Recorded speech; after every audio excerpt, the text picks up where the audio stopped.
એવું થઈ રહ્યું છે કે મારું શું થશે, મારાથી સ્કોર ઇમ્પ્રૂવ થશે કે નહીં, કે આ વર્ષે પણ મારે ગડબડ જ થવાની છે. આટલા વર્ષોના મારા એક્સપિરિયન્સમાં એક વસ્તુ તો મેં જાણી છે કે આ મહિનો જ્યારે સ્ટાર્ટ થાય તો સ્ટુડન્ટ્સને આ ડર લાગે એ ઓબ્વિયસ છે. આપણે આડી અવડી હજાર વાતો સાંભળવા કરતા એક વસ્તુ ઉપર ફોકસ કરીએ. 2 દિવસ પછી જો તમે બાઉન્સ બેક કરશો ને, તમારું રિઝલ્ટ એમમાં 40-50 માર્ક પ્લસ થઈ જશે. આપણે પોતે એક સ્પેશિયલ છીએ. તમે પોતાને એનાલાઇઝ કરો, તમે 2 વર્ષમાં 3 વર્ષમાં કેટલું બધું ભણ્યા છો. હે માય બ્યુટીફુલ હેન્ડસમ સ્ટુડન્ટ્સ, કેમ છો બધા? All well. Welcome to PW Gujarati. હું છું રીમા મેમ, તમારી બોટની મેન્ટર. અને આજે આપણે એક ઇમ્પોર્ટન્ટ ટોપિક ડિસ્કસ કરવા જઈ રહ્યા છીએ, જે છે નીટ મોક ટેસ્ટમાં સ્કોર નથી વધી રહ્યો તો શું કરવું, કેવી રીતે સ્કોર વધારવો. ઘણા બધા બાળકો હવે જેમ જેમ એક્ઝામ નજીક આવી રહી છે તેમ તેમ એમને થોડી એન્ઝાયટી થઈ રહી છે, એમને થોડો ડરનો માહોલ લાગી રહ્યો છે. એવું થઈ રહ્યું છે કે મારું શું થશે, મારાથી સ્કોર ઇમ્પ્રૂવ થશે કે નહીં, કે આ વર્ષે પણ મારે ગડબડ જ થવાની છે. તો મને આવા ઘણા બધા મેસેજીસ આવ્યા હતા, જેના રિસ્પોન્સમાં મેં આજે આ વિડીયો બનાવવાનો નિર્ણય લીધો છે.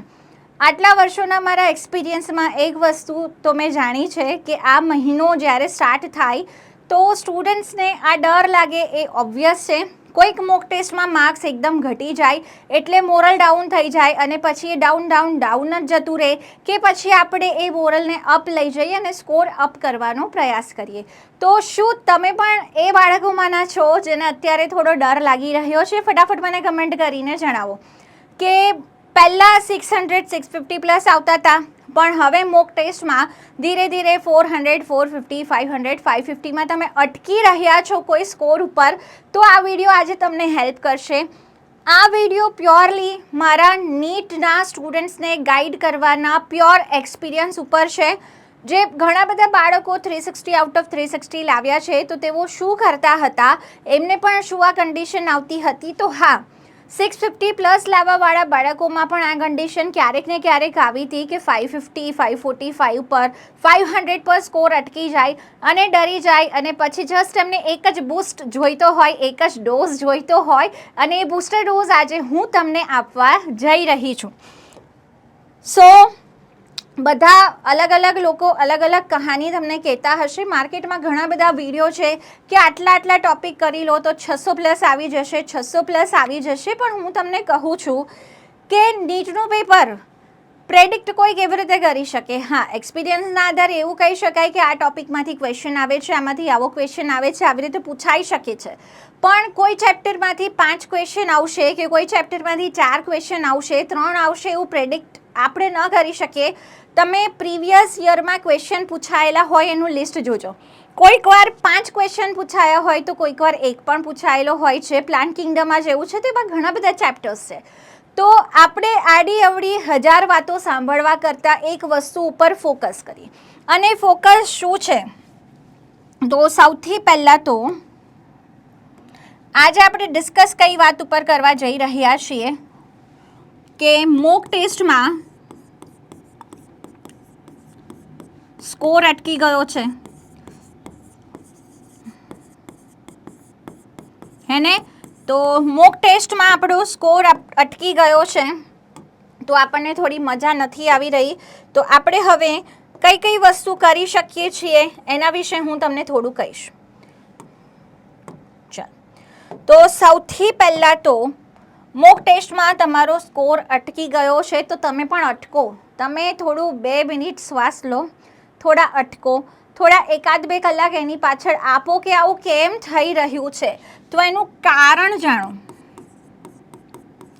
હવે બધા માટે કારણ અલગ અલગ હશે. કોઈને ફિઝિક્સમાં ડર લાગતો હશે, કોઈને કેમિસ્ટ્રીમાં ગડબડ થતી હશે. બાયોલોજીમાં મોટાભાગે છોકરાઓ એટલા બધા કોન્ફિડન્ટ હોય છે કે એમને બાયોલોજીમાં કોઈ દિવસ ગડબડ થાય કે ડર લાગે છે એવું ન થાય. પણ બાયોલોજીમાં એક કોમન શબ્દ તમને એવું થશે કે મેમ તમને કેવી રીતે ખબર? કારણ કે મેં કીધું ને, એક્સપિરિયન્સ. તો બાયોલોજીમાં ડર લાગે, ગડબડ એવું બધું ન હોય. બાયોલોજીમાં શું થાય છે? સિલી મિસ્ટેક થાય છે, રાઈટ? તો બાયોલોજીમાં આપણે જે સિલી મિસ્ટેક થાય છે એને કેવી રીતે દૂર કરવાની, સ્કોર અપ કેવી રીતે કરવાનો. તો હવે તમારા પાસે જેટલા પણ ડેઝ બચ્યા છે એમાં તમે શું કરશો? તો પહેલાં તો ફર્સ્ટ સ્ટેપ, બધા જ ચેપ્ટર્સના નામ એક પેજ ઉપર લખો. જાતે લખશો ને ચેપ્ટરનું નામ તો ફીલ આવશે. પ્રિન્ટ પણ કઢાવી શકો છો, રેડીમેડ અવેલેબલ હોય છે શીટ. પણ જ્યારે જાતે બનાવશો ને તો પર્સનલી કહું છું કે જાતે બનાવશો, જાતે નામ લખશો તો એક ફીલ આવશે. હવે શું કરવાનું છે? તો એ ચેપ્ટરમાં તમારે ક્રમ ડિસાઈડ કરવાનું છે. કયું ચેપ્ટર, હવે ત્યાં તમારે લખવાનું છે કે કયું ચેપ્ટર વધારે આવડે છે, તો તમે કયું ચેપ્ટર ઓછું આવડે છે, કયું ચેપ્ટર એકદમ પરફેક્ટલી રેડી છે ને ફરીવાર જોવાની જરૂર જ નથી, એવું તો રેરલી હશે, આગલા દિવસે તમે તો પણ જોશો જ. તો તમારે હવે શું કરવાનું છે કે સ્ટાર આપો એને. તમે રેટિંગ આપતા હો છો ને લેક્ચર્સને, એવી રીતે ત્યાં પણ સ્ટાર આપો કે એક ચેપ્ટર તમારું 5 સ્ટાર રેડી છે, એક ચેપ્ટર 1 સ્ટાર રેડી છે, એક ચેપ્ટર 0 સ્ટાર રેડી છે. તો પહેલાં તો તમારી સામે એક લિસ્ટ આવી જશે કયા કયા ચેપ્ટર તમારા કાચા છે, રાઈટ? તો હવે પ્લાનિંગ કરો ત્યારે જે ચેપ્ટર કાચા છે એના ઉપર થોડું વધારે ફોકસ કરવાનું. મારી પર્સનલ એડવાઇસ છે કે જો મેડિકલ કોલેજમાં એડમિશન જોઈતું હોય, 650+ જવું જ હોય તો બધા જ ચેપ્ટર કરીને જવાના.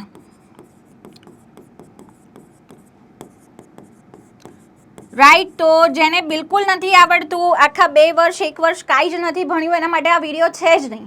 આ વિડીયો એ બાળકો માટે છે જેણે ખૂબ બધી મહેનત કરી છે પણ થોડા અટકી રહ્યા છે. તો એ અટકાવવાવાળું જે પોર્શન છે એ હું દૂર કરીશ, તમારો નિગ્રાહક દૂર કરીશ, જેથી તમારો પોલીમરેઝ આગળ ધપે. તો આની અંદર પહેલાં તો મેં તમને ફર્સ્ટ સલાહ શું આપી કે તમારે ચેપ્ટર ડિસાઈડ કરવાના છે કે ભાઈ કયા ચેપ્ટરમાં ગડબડ છે, કયું ચેપ્ટર આવડે છે. જે પણ છોકરાઓ 500, 400, 550, 450 લાવે છે, 600 સુધી પહોંચે છે, તો આઈ ડોન્ટ થિંક કે એવું હશે એમના બધા ચેપ્ટરમાં 1 સ્ટાર હોય. 60, 70, 80% સિલેબસ એવો હશે જે તમને પરફેક્ટલી આવડતો હશે. કોઈ ચેપ્ટર હશે તો એમાં પર્ટિક્યુલર કોઈ ટોપિક નહીં આવડતો હોય, એના સિવાયના પોર્શન તો તમને આવડતા જ હશે. અને ઇવન અમારી ઉમ્મીદ સિરીઝ પણ તમને પ્રોપર આખું ચેપ્ટર રિવાઇઝ કરવા માટે છે. તો જે ચેપ્ટરમાં ફસાવ છો ત્યાં તમે એને પણ યુટિલાઇઝ કરી શકો છો. તમે લાઈવ લેક્ચર અટેન્ડ ન કર્યા હોય તો તમે રેકોર્ડેડ જોઈ શકો છો, એને 1.5x 2x પર જોઈ શકો છો જો ક્વિક રિવિઝન કરવું છે ક્વેશ્ચન સાથે. તો સેકન્ડ તમે શું કરી શકો છો? તો ટેસ્ટ એનાલિસિસ કરો. હવે એક ટેસ્ટનું એનાલિસિસ કરવાનું ના, તો તમે બધા જ જે ટેસ્ટ આપ્યા છે એનો તમારી પાસે ડેટા હોય. જ્યારે તમે ભણવાનું સ્ટાર્ટ કરો ને તો હું તમને પહેલાંથી કહું કે તમારે ડેટા રાખવાનો, પ્રિન્ટ કાઢીને રાખવાની. જે ક્વેશ્ચન ખોટા થયા છે એની નોટબુક હોવી જોઈએ, તમારી પાસે હિસાબ હોવો જોઈએ કયા કયા ક્વેશ્ચનમાં તમે કેવી મિસ્ટેક કરી હતી ને ફસાયા હતા. તો જે બધા જ ટેસ્ટ છે એમાં જે ક્વેશ્ચન ખોટા પડ્યા છે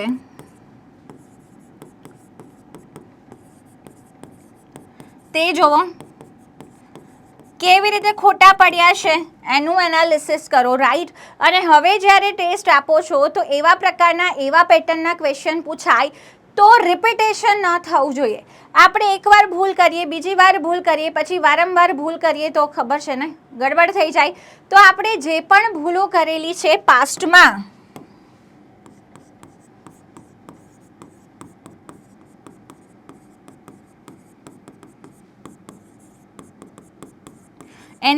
એમાંથી શીખવાનું છે.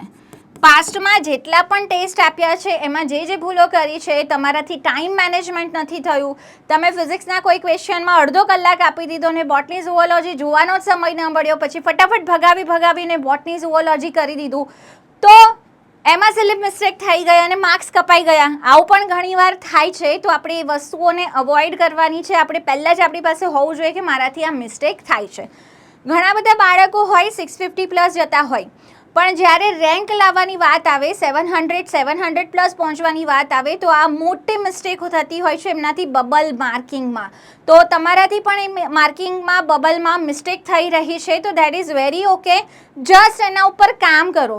એક્ઝામ વખતે તમારી પાસે 180 મિનિટ છે, જેમાંથી 20 મિનિટ મેં તમને કીધું એમ તમારે આગળ પાછળ કાઢી નાખવાના છે. તો 160 મિનિટમાં 180 ક્વેશ્ચન સોલ્વ કરવાના છે. ત્યારે પેશન્સ પણ જોઈશે. તમે ડરી જશો, સ્ટ્રેસ આઉટ થશો તો નહીં કામ ચાલે, રાઈટ. તો ત્યારે બબલ મિસ્ટેક થવાના ઓર ચાન્સીસ વધી જશે, કેમ કે એ તો ફાઇનલ એક્ઝામ છે. તો તમે અત્યારથી જ એક માઇન્ડસેટ રેડી કરીને બેસો કે 160 મિનિટમાં પેપર પતાવવાનું છે. જે ક્વેશ્ચન નથી આવડતો એને સાઈડમાં જવા દો. ઘણા બધા એક સાથે OMR ભરતા હોય છે, તો એ પણ નહીં કરવાનું. સેક્શન વાઇઝ કરો કે કોઈ મિસ્ટેક પણ થઈ ગઈ તો બહુ મોટો લોસ ન થાય. તો મારી તો સલાહ છે 10-10 ક્વેશ્ચન ભરો, that is also very okay, right. તો ટેસ્ટ જે છે એનું એનાલિસિસ કરો, એમાં જે ક્વેશ્ચન ખોટા પડી રહ્યા છે એ કરો. હવે ઘણીવાર શું થાય, આપણે રોજે ટેસ્ટ આપ્યા જ કરીએ અને માર્ક્સ ઓછા આવે તો ડિમોટિવેટ થઈ જઈએ. તો અહીંયા એક વસ્તુ એ પણ મારી સલાહ છે કે જો તમને એવું લાગતું હોય તો 1 કે 2 દિવસ, જો તમારો સ્કોર સારો છે, 600 છે, 550 છે, 550 to 600ની વચ્ચે રહે છે, અને તમને એવું છે કે કન્ટિન્યુઅસલી ઓછા જ માર્ક આવે છે, રિવિઝન કરવાનો ટાઈમ નથી મળી રહ્યો, તો 2 દિવસ પોતાની એક રૂમમાં બંધ કરી લો. એકદમ પ્રોપર જે ચેપ્ટર નથી આવડતા, જે એક્ઝામ્પલ ભૂલી જાઓ છો, બધી વસ્તુ લખીને એકદમ શાંત મગજથી એને લર્ન કરી લો. 2 દિવસ પછી જે તમે બાઉન્સ બેક કરશો ને, તમારું રિઝલ્ટ એમ જ 40-50 માર્ક પ્લસ થઈ જશે, જો તમને આવડતું હશે તો, હે ને. Terms and conditions applied. પછી કોઈ બાળક 150 આવતા હોય અને બિલકુલ જ કંઈ યાદ ન કર્યું હોય અને પછી કે મેમ 1 મહિનામાં 700 આવશે, તો હું પ્રેક્ટિકલી કહું તો કદાચ પોસિબલ થાય જો એક્સ્ટ્રા ઓર્ડિનરી બાળક હોય ને, કંઈ કામ આખું વાંચ્યું જ ન હોય ને વાંચી લે, બાકી તો અઘરી વસ્તુ છે. તો ટેસ્ટનું એનાલિસિસ કરો, જે પણ ભૂલો કરી છે એમાંથી શીખો. અને મેં તમને જે થર્ડ સલાહ આપી કે જો જરૂર લાગે તો